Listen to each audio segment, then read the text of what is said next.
അച്ഛൻ ടച്ച് പോയപ്പോൾ തൊട്ട് കൊണ്ടുപോയ രീതിയിൽ തന്നെ അടിപൊളിയായിട്ട് കാര്യങ്ങൾ കൊണ്ടുപോയി പറഞ്ഞാൽ മാക്സിമം.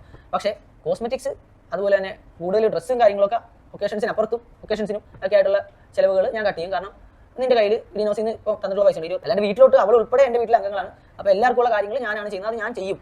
ബാക്കി നിന്റെ കാര്യമാണെന്ന് പറഞ്ഞപ്പോഴത്തേക്കും ഭയങ്കരമായിട്ട് ദേഷ്യമായി പോയി. അതായത് നമ്മൾ എക്സ്ട്രാ കൊടുത്തുകൊണ്ടിരുന്ന കാര്യങ്ങൾ എനിക്ക് കിട്ടില്ല എന്നുള്ളപ്പോഴത്തേക്കും ഭയങ്കര കലിപ്പായി. സ്വാഭാവികമായിട്ടും അവിടെ പ്രശ്നങ്ങളൊക്കെ ഉണ്ടാവുന്നത്. ഒരു സ്ത്രീ തന്റെ ഇണയെ കണ്ടെത്തി ഒരു കുടുംബത്തിലേക്ക് ഏതെങ്കിലും ഒരു സാഹചര്യത്തിലേക്ക് വരുന്ന സമയത്ത് അവരുടെ പ്രയോറിറ്റി എന്ന് പറയുന്നത് അവർക്കുണ്ടാവുന്ന കുട്ടികൾ അല്ലെങ്കിൽ അവരുടെ കുടുംബം, അവരുടെ നീഡൊക്കെ ആയിരിക്കും. ആ ഒരു നീഡുകൾക്ക് വിരുദ്ധമായി തന്റെ എഫേർട്ട് മുഴുവൻ, തന്റെ കഷ്ടപ്പാടുകൾ മുഴുവൻ, തന്റെ പണം മുഴുവൻ മറ്റുള്ള ആളുകൾക്ക് വേണ്ടി ഇദ്ദേഹത്തിന്റെ കണ്ണിൽ, ഈ വരുന്ന സ്ത്രീയുടെ കണ്ണിൽ മറ്റുള്ള ആളുകൾക്ക് വേണ്ടി ചെലവഴിക്കുന്ന ഒരു ഭർത്താവുണ്ട്, ഒരു ഇണയുണ്ട് എന്നുണ്ടെങ്കിൽ അവർ സ്വാഭാവികമായിട്ടും അതിനെ തടയും. അവരുടെ നിലനിൽപ്പിന്റെ ഭാഗമായിട്ട് അവരെ അങ്ങനെയാണ് പലപ്പോഴും പ്രോഗ്രാം ചെയ്തു വെച്ചിട്ടുള്ളത്. അവരുടെ നിലനിൽപ്പിന്റെ ഭാഗമായിട്ട് അത് തടയപ്പെടേണ്ടതാണ്. തന്റെ ഭാര്യയ്ക്കും മക്കൾക്ക് വേണ്ടിയല്ല പലപ്പോഴും പല പ്രവാസികളും പണ്ടൊക്കെ പണിക്ക് പോയിക്കൊണ്ടിരുന്നത്. വീട്ടിൽ കെട്ടിച്ചു വിടാനായിട്ട് ഇഷ്ടംപോലെ പെങ്ങന്മാരുണ്ടെങ്കിൽ അതിനു വേണ്ടി കൂടി ഈ ഒരു ഭാര്യയും മക്കളെയും തനിച്ചാക്കിയിട്ട് വിദേശത്തേക്ക് പോവുകയാണ്. ഇങ്ങനെ മറ്റുള്ള ആളുകൾക്ക് വേണ്ടി പണിയെടുക്കുന്ന ഒരു സാഹചര്യം തന്റെ ഭർത്താവിനുണ്ട് എന്നുണ്ടെങ്കിൽ പലപ്പോഴും പല സ്ത്രീകളും അവിടെ ഇടപെടും. ഈ ഒരു ഇടപെടൽ പലപ്പോഴും കുടുംബത്തിൽ വലിയ പ്രശ്നങ്ങൾ ഉണ്ടാക്കും.